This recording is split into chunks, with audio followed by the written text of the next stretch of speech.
Welcome back to another episode of Faces of Our Cities. I'm your host, Jesse.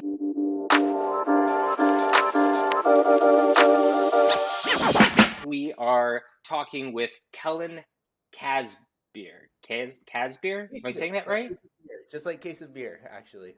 Case of beer. Wow. Case, I yeah, didn't this whole time I had no idea. I've I guess I guess I've only ever called you Kellen. So yeah, well, thank you so much for joining us. Kellen, you and I met each other via LinkedIn, like I do 99% of the people I interact with. And if I remember right, you had put a post out dealing with how you should be setting up your routine in sales. I was new to sales in a sense. I was coming into a full-time sales role, and you were talking just a lot about on LinkedIn about how to develop salespeople in general. And that was it was an article that you wrote. I wish I remembered it word for word, but I remember it resonating so well with me that even though I had worked out, I wasn't like super fit, but I was like, no, I know what he's talking about. I know how you work out. You have a max day, and then like you recuperate, and then you build back up.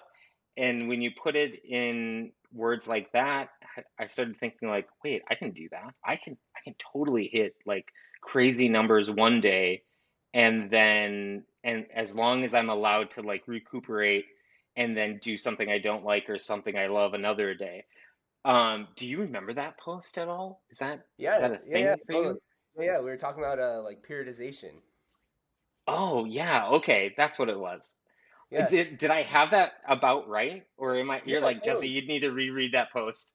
No, well, hey, look, I think everyone can go read my post anytime they want. Kellen Casebeer on LinkedIn, you know how it is. But no, no, you pretty much nailed it, right? Like, I mean, the in essence, what we're talking about is like this idea of stressors, right? Like the things we do, whether it's weightlifting or making 100 cold calls or sending a bunch of personalized emails, whatever that might be, and then like recovery, right? And how you balance these two, right? And when you get that Yeah. right, basically in weightlifting, there's this process, super compensation, right? Where you get like a stress signal.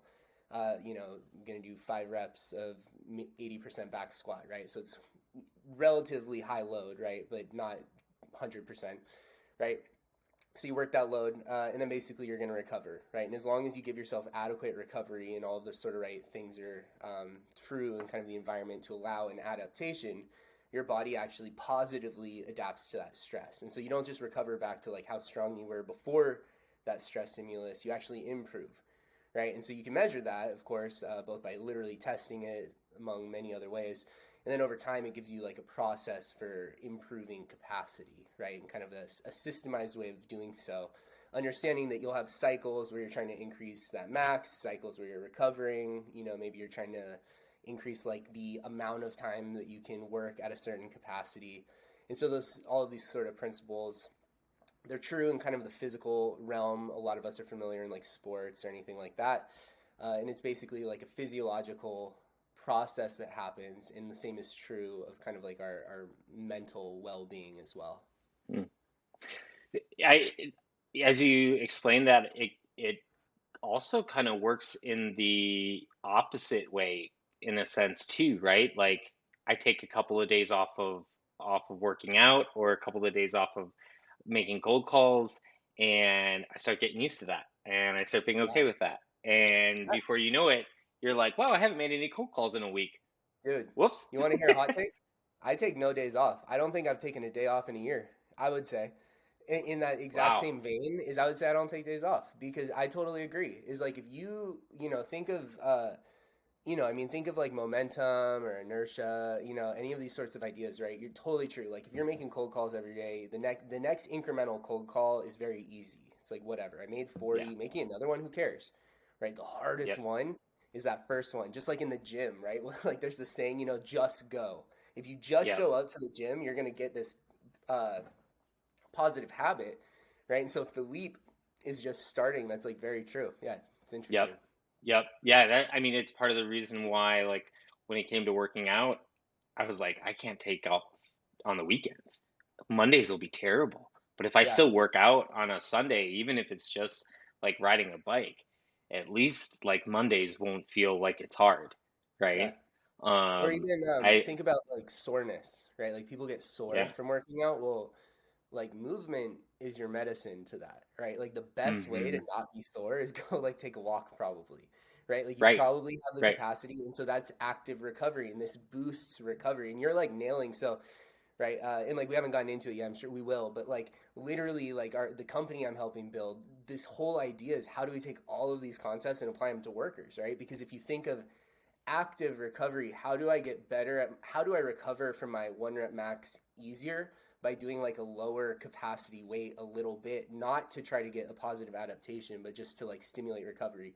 What might that be in your workday?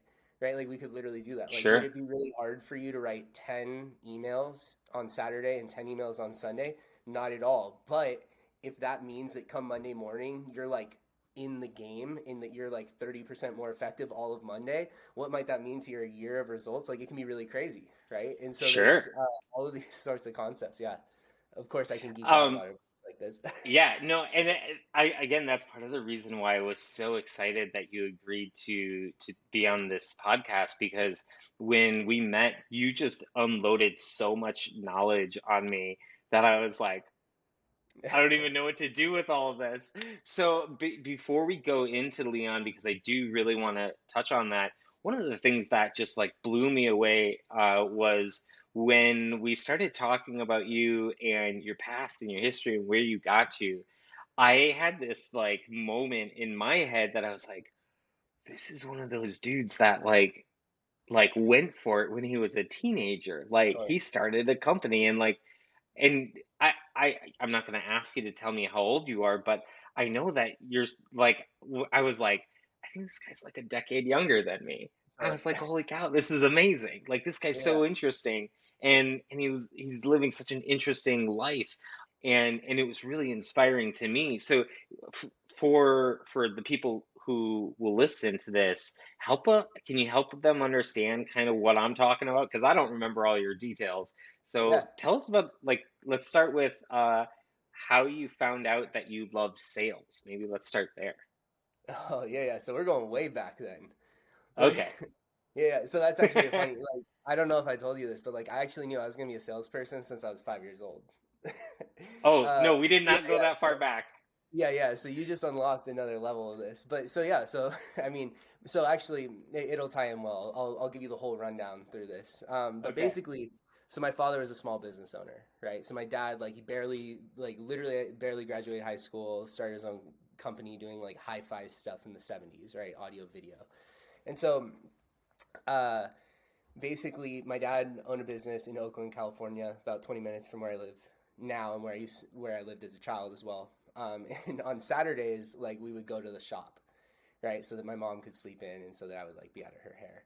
And so my dad had this old blue RX-7, black leather interior, no AC, summer morning, probably like 10:30 a.m., nice and hot in these seats, driving on Broadway Boulevard in Oakland, right, going up and down these hills, right? And I remember it so vividly, but like literally, I go, Dad, what's a job where you make a ton of money? Because as a kid, right, all you can think about, like, what is work is your way that you make money. And so I just said, like, how do I just make tons of it? That's all I care about, right? And my dad, being like, smart enough not to just, I don't know, be like, plant some bad seed, like, go be a movie star. He goes, there's one job in the world where you choose how much you make. And I went, whoa. And I was like, what are you talking about? He's like, sales. I'm like, I don't know what that is. And he's like, sales is, and he kind of explains it. And he goes, but basically in sales, he's like, you make money based on how good you are. And so the better you get, the more you make. And as long as you keep trying to get better, you can keep making more and more money. And like literally I was just like, yeah, that's what I'm gonna do. Sick. Like, let's go. You know what I mean? And so literally, I never want to be an astronaut, never want to be a cop, never want, like, none of that stuff. I was like, sales, sales, sales, sales. And so as a little kid, like, I'm like, now what's funny about that, right, is like how quickly that can become the case, right? And so fast forward a bunch of time, and basically my freshman year of high school, long story short, I tested out of high school after like one quarter, like a few months. So as a 15-year-old, my parents allowed me to take this like really easy test. It's not like some big like galaxy brain IQ thing. It's like, it's super simple. It's easier than the like GED. It's California only thing.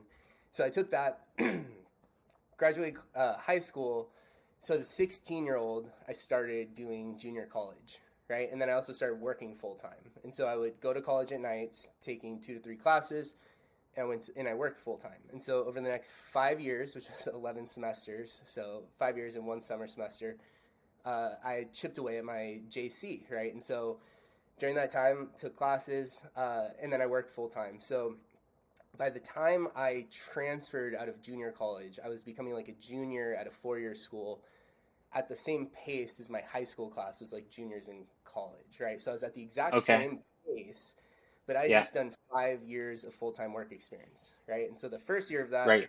I worked in retail. Second year of that, I was like an assistant in like a trade job. So I like hauled spools of wire up and down like stairs in San Francisco and Nice. speakers. Yeah, it was awful. Yep. And then I got a job doing that same trade, but closer to me as like an assistant or as like an assistant technician, right? So similar thing. Then I got promoted to a service technician where I go like troubleshoot, and then a lead technician for small jobs, then a project manager. Then I was selling jobs and project managing them, and then doing the hard parts of the install. So basically, I became a subject matter expert of this trade, low voltage contracting, which is like home theaters, like audio video, lighting control, sort of like home automation systems, anything sort of like that, right? And so the final year before I went off to my 4 year school, I started my own company doing this, right? And so year one, my goal was basically like replace my income working for myself, which meant I could work a lot less hours, make the same amount, which was super cool, right? So I hit that. I transferred to a 4 year school. Basically, the 3 years I ran my company, I doubled profits year over year, which was super sick. Graduated at the same pace as my college class or like my high school class, and basically entered this job market with like 7 years of full time work experience, having started my own company, having grown it, and now being like, all right, now I want to get in like corporate sales. So it made me like super hireable, like very, I mean, I had just like a lot of really good like practical experience, like just like being honest, it's nothing super magical. It's just imagine 7 years of legitimately working, 40 hours a week every week Well, versus not. and honestly, being around just people that had been working for that much longer, right? I mean, Yeah, that's like we talk about surrounding yourself with people that you want to be like, right? right. And surrounding yourself with the right people. Well, I was surrounded by all my degenerate friends. Sure. I had a bit of that. Yeah. Still, I think, Yeah, right? yeah. And so for such a long time, even though, but you just had so much more exposure. Not to say that like everyone that you hung out with didn't have No, totally. their moments, right? But like you said, 7 years of experience, of Yeah. working experience, but also like interacting with customer experience. Oh, Like totally. that's a big deal. Well, and even like, so this is funny, right? Because like, trade, doing what I did in those trade jobs. So literally, like when I was 17 years old, I started doing this same sort of idea, and it's the same thing I do today in sales and tech sales. It's the same thing we all do, right? And it's basically someone has this need, right? And someone calls like a AV shop. they don't they can't like check out on their own, right? It's all custom. You're running wire in their house, like it's a Yep. construction project just as much as anything. Yep. Plus they have technical requirements and all this stuff, right? And usually people call me and they're like, Kellen, I want Bose speakers in my theater, and I go, stop. No brand names. We're not going to do this. We're going to talk about like what is this benefit that you think you want, right? Like walk me through. You walk home from work. What do you want to happen? Like we can back into brand names and specs and all of that. Like yeah, we'll get there. That's cool. You all will need to do it for me to give you a quote, but it's got to Yeah. start with this benefit, right? And so I got really good at getting people to back off of like this kind of feature focus, really look at like the end user experience, and then Mm. back into what that would look like from like a configuration standpoint and sell them on that, going, hey, if this is what you want to achieve, this is the best way to do it. And if I know that that's like, you don't want Bose speakers because if you get these, it's going to work better with this, like that, you can have that conversation and you have something to back it up. And I think like sales today, I do the same thing. Is it's just like it's really focused on that end user, like learn to love them and what their experience is going to be like. And when you can show them what that is, you're going to influence them a lot better than being like, I sell Bose, come buy some speakers. Right. Right. Right. So you got through college, Yep. graduated, going into the I guess, workforce now as a 20 something year old, right? Yep. Working for somebody instead of working for yourself. Yeah. How come you didn't keep on going with your company? Yeah. So it's interesting. There's a couple of reasons, right? And like, it's actually like, as is the case with things of this nature, it's actually not. It's hard to recollect exactly how this came to be. But basically, so I also used to coach soccer. I coached a ton of soccer. I was a big soccer player.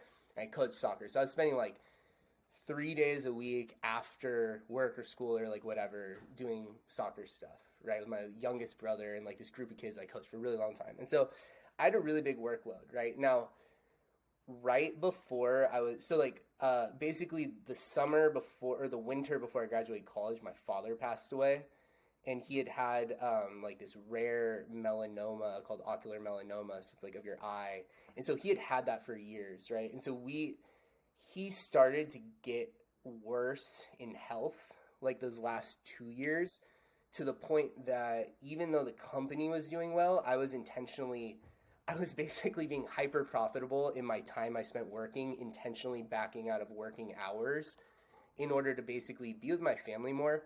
And because it was kind of like the industry that he had done, it's how our family existed, so to speak, right? Like and so as he, was passing away, like my interest in kind of like continuing that was just like completely non-existent. Like, to be honest, I was just like, I was very like shut, and it was very like natural, right? It's like, I'm gonna, this will be the last soccer season.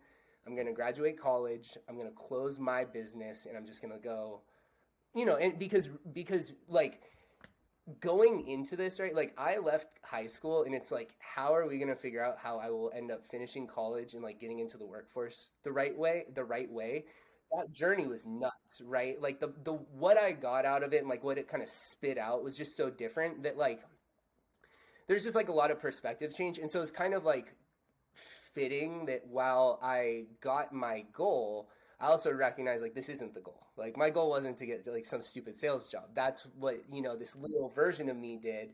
And here's kind of this chapter ending. And so it's like, I don't know, we'll see. It's very like meta because we'll see where life goes. But like basically that was the start of like the next era of my life.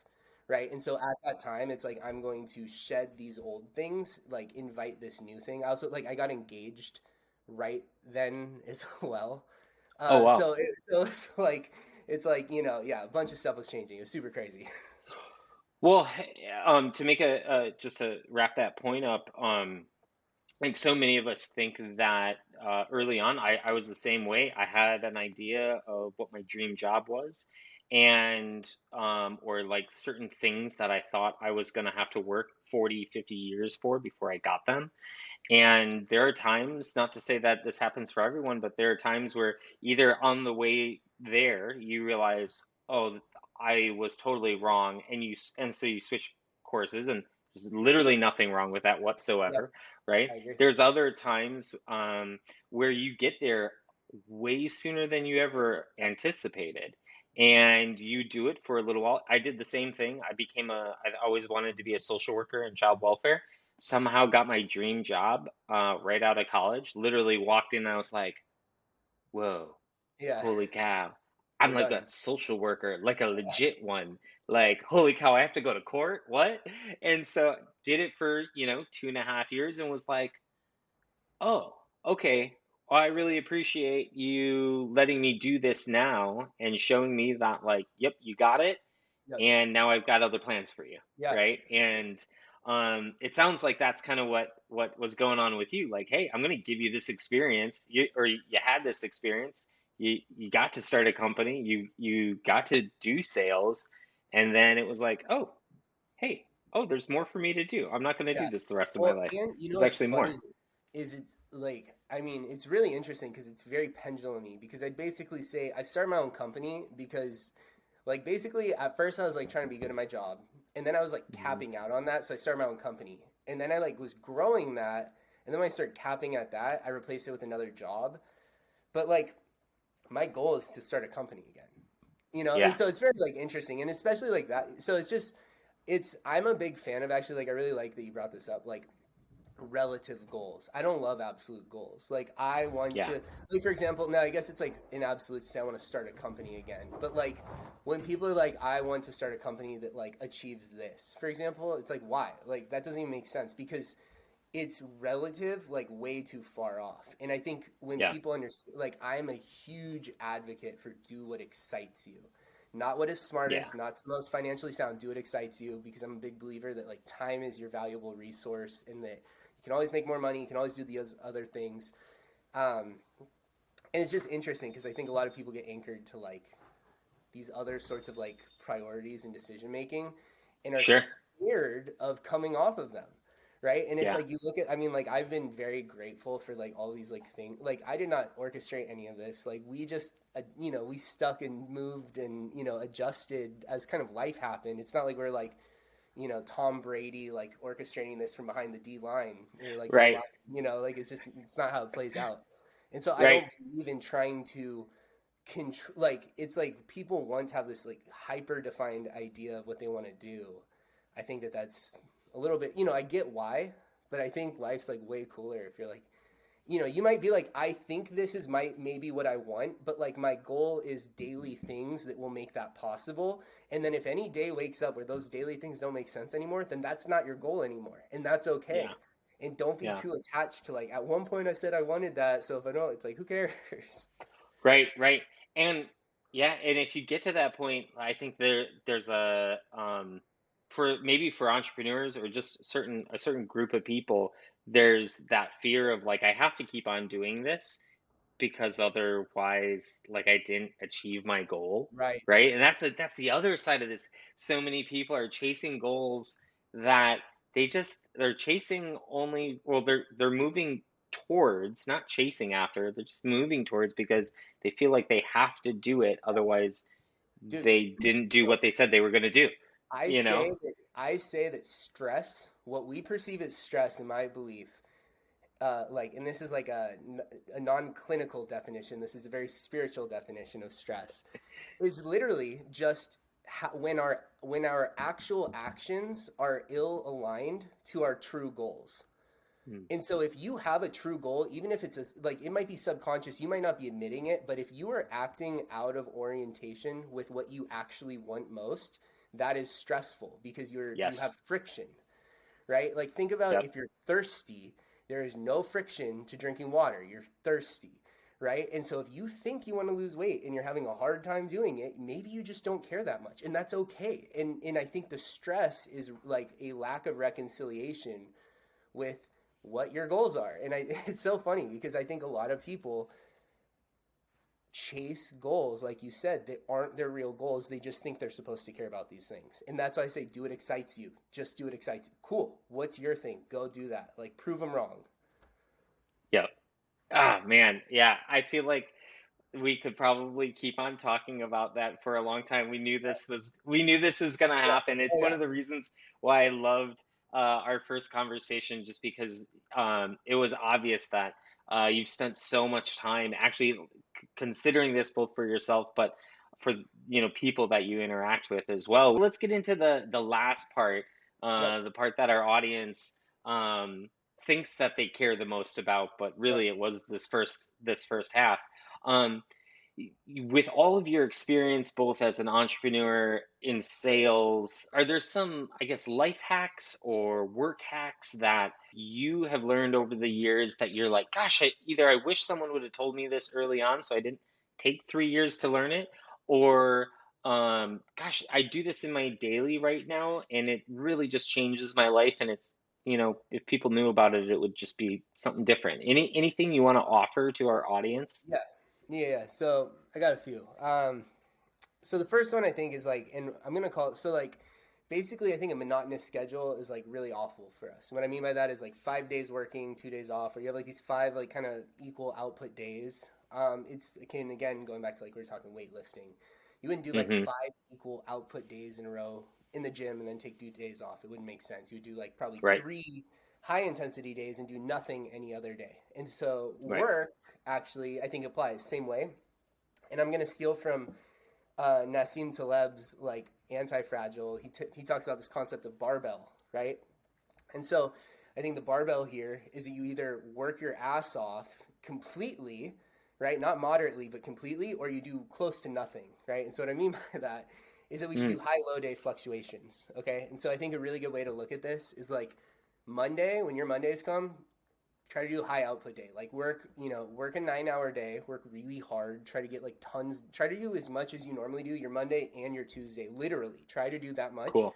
because it'll probably take you less hours than your Monday and your Tuesday normally takes you to complete that. So you will accomplish the same amount in less time. Now, Tuesday, don't tell your manager, but like do nothing. Like don't work. Maybe. Like, and maybe not literally, but if you've accomplished the same amount by Monday, Tuesday, do the tiniest little bit, and that's just all gravy on top, whatever you do. And if you normally do 8 hours and you'd done like 10 the day before, and now you do four, I guarantee that four is going to feel like none, right? And so Mhm. because you basically have this free Tuesday, Wednesday comes, what are we doing? We're hitting that Monday again, high Yep. output, right? Now, Yep. Tuesday, same thing. Now, in theory, you could get 5 days worth of work done with 2 high days and 2 low days. If you make those high days like 2 times output and the low days half, that would equal five. Sure. So your Friday could be whatever you want. My methodology tends to be high Monday, low Tuesday, high Wednesday, low Tuesday, and then Friday, my like effort depends on whether or not I've hit my goal for the week. If I need to do a high output Mm, day, I do it. If I've earned it, I'll do a nothing day, more or less, right? And so what that means is you're again front loading the effort so that you're trying to win yourself this nugget of less output on the back end. And so I think that this, and the other thing is by having this fluctuation, you're not going to burn out as easily. You're actually going to be a lot more resilient to it, and you'll get better at doing more and more on your high days, and you'll actually do more and more on your low days, and you'll just increase the output with like the same sort of hours. yeah. So that's number one. I love that. Okay.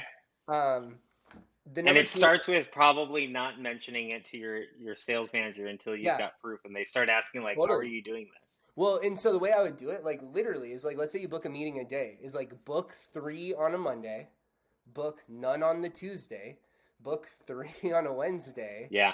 right? And guess what? You just did more than you did last week. Your sales manager is not going to ask you a question. There you go. You're Right. winning your freedom. And so it's like skin in the game, Right. you know, it's like literally like go prove it. Like this works, you know, so you can't say like a if your 2x output day doesn't actually yield 2x the results, it wasn't. You know, and Right. so it's like Right. you can Right. do 8 hours of work in 10 hours. That's true. You can do that. But you could also do like 2 days of work in 10 hours. Yeah. Yeah. Okay. Cool. Um, What else you got? yeah. So this other one goes back to like, especially as like an entrepreneur, I look this way. When I sell like high-end home theater projects and stuff, right? Like it's really weird when you make like no money and you're selling like $100,000 projects and you're like, what? Like this is in your guest house. And so really this one is just like you're not spending your money, right? You're spending like your prospects' money. And really it's like you need to put yourself in their shoes. To some people, signing $1 million check means nothing maybe, right? That might be, you Mm, know, normal Tuesday. And so if that's the case, yep. like you don't want to make that money seem scarier or bigger than it is because it starts to make it seem like you don't have like value. Like if you seem scared of that, people aren't going to give it to you. If you seem like it's a no-brainer, people feel like it's a no-brainer. And I also think like in the same vein of that is like, what does your buyer want? Which is not necessarily the financer, right? So it's like, why is this person saying yes or no? And then also like, what is their capacity to solve this thing, right? And so it's like, what can they make happen to solve it? And so if this person maybe guards a budget and what they care about is just never having to think about this again, and you have the really expensive thing, they might not care. And so I've seen it where people are like, well, we're expensive. I don't know. This person doesn't care that much. But I've sold like always more or less like premium solutions. And oftentimes it's like the premium buyers are willing to pay way, 10 times as much as long as you fit their needs well. And so I think like really being like, it's not your money, it's theirs, and being willing to like understand what that might mean to them is really Sure. helpful, especially early on. Like it's very true early on. Like don't be scared of asking for money. Yep. Um, Yep. yeah, and then the other one I had was like when it comes to knowledge, like it only has to be relative to someone else. Like a lot of times people don't want to, like, even when it comes to content creation on LinkedIn, right? Like they're scared of posting on LinkedIn because they're like, well, I do sales, but like, who am I? I've only been doing it for 3 years. Like, what do I know? Like, all these other people know so much. But like, sales again, it's like, what is the market and what do they need, right? And so if you've been doing it for 3 years, there's a version of you 3 years ago who knows nothing and needs that first 3 year journey. And if you can take your 3 year journey and make it a 3 month journey, that's a very valuable product for those people. And Yeah. so I think, like, rather than always focusing on where your deficiencies might lie, just always like, it's like cheesy, but like, be really optimistic about like, where are your strengths, and like, literally your weaknesses probably force some level of strengths, like, inherently. Hmm. That's really great. Okay. Yeah. Oh man. I I feel like just one of those we could have kept on talking. Oh I'm yeah. like biting my tongue to just be like, no, just let him finish here. um, those are awesome bits of advice for both myself and for the audience. So thank you so much for sharing those. Um, I really appreciate the time that you were willing to spend with me. I know that your time is super valuable. Obviously, I'm willing to invest in it, I can't wait to see what a 6 month call from now looks like Heck yeah. and Look what forward you to it. guys are up to. So I hope we can stay in contact. Thank you, Kellen, so much for Yeah, your yeah, time. you I bet. No, hey, appreciate it. thank you. Seriously, I had a blast. Always a pleasure. Awesome. Can people reach out to you through LinkedIn? Yeah, yeah, Is absolutely. that No, is that I all love, right? like, I mean, if any of this is interesting, like, hit me up. I'm super approachable. I'm like the easiest to tell people. Like, literally, so the Obviously. context of me talking about that thing actually about my stock is, I was saying, like, I am way too easy to get a hold of for what I won't get too far into it, but like, just basically, yeah, I'm very reachable. I'd love to talk to people. I get so stoked when I hear like whatever. And so hit me up. Cool. Kellen All Casebeer. right. Well, I hope that when people reach out to you, they're like, I saw you on Jesse's podcast and you said Yeah, that I could reach out. So thousands. let's cross my fingers. Hell yeah. And then maybe that's my way of investing in you. So Yep. Amen. all right, cool. Well, Kellen, thank you so much for your time again. And we'll be in touch soon. Awesome. Have a good one. Thank you so much, man.